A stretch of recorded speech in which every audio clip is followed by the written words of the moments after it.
2 days before the wedding, they slid the envelope across the polished mahogany table like it was some kind of gift. A crisp white contract, heavy with arrogance. "Just a formality," his mother said, her lips curling into a smile that didn't reach her eyes. His father leaned back, smug, fingers drumming the table as though they'd already won. I didn't flinch, didn't even reach for the paper, because I already knew what was inside, and I already knew what was coming. Backstory setup: the relationship. I met Daniel 3 years ago in the most ordinary way. Coffee spilled across his shirt, apologies, laughter. He wasn't like the others back then, earnest, clumsy, human. I believed him, believed that someone with his wealth and name could still love without calculation. And for a time, maybe he did. The late-night drives, the way he looked at me like I was more than enough. I held on to those pieces, convinced they were real. But love has a way of rotting quietly, turning sweet fruit sour before you taste the bitterness. Discovery of betrayal. It started small. The hesitation when I mentioned my career. The way his parents' names dropped heavier than his own voice in conversations.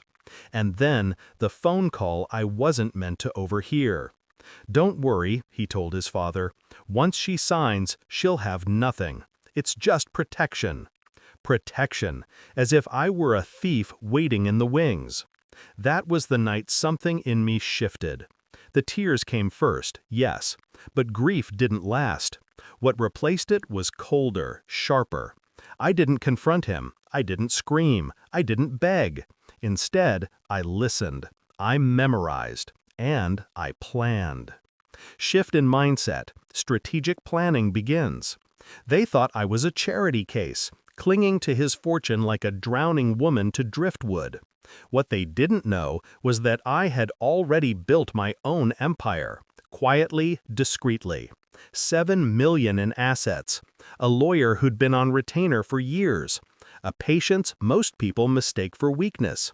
Every time his mother called me sweetheart with that poisonous sweetness, I smiled back. Every time his father mentioned family values, I nodded like a disciple. They never suspected that I was dissecting them in silence. By the time that prenup appeared, my plan was complete. Execution of the plan. I took the envelope home, placed it on the kitchen counter, and poured myself a glass of wine. I read every clause, every insult disguised as legal protection. Then I called my lawyer. Clause by clause, we rewrote the game. Loopholes they hadn't seen, protections they hadn't imagined. I didn't need their money, but I wasn't about to let them cage me in ink and signatures. The morning after, I set the bait. I told Daniel I'd sign. I let relief wash over his face. Let him kiss me. Let him believe. His parents celebrated with champagne, smug laughter echoing across the estate.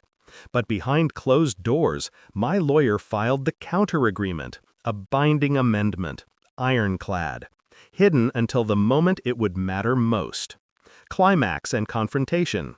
The wedding rehearsal dinner, crystal glasses, polished silver, every word dripping with wealth and certainty.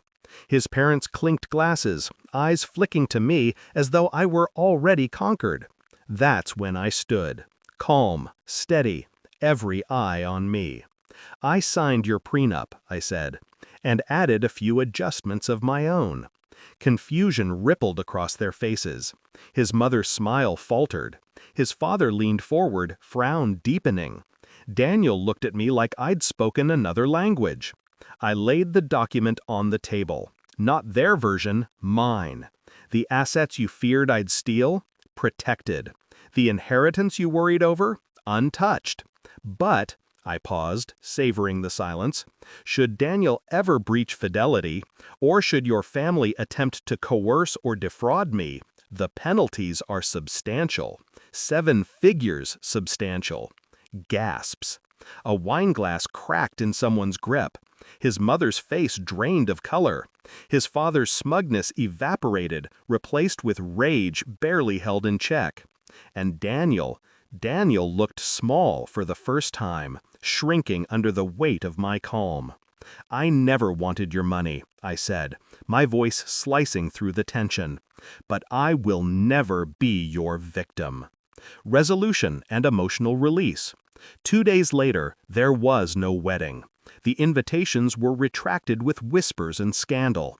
Daniel's name dragged through the same society pages his parents worshipped. Me? I walked away untouched, stronger, free. I think about their faces sometimes, the shock, the humiliation, the cracks in their carefully constructed empire. They thought they'd cornered me.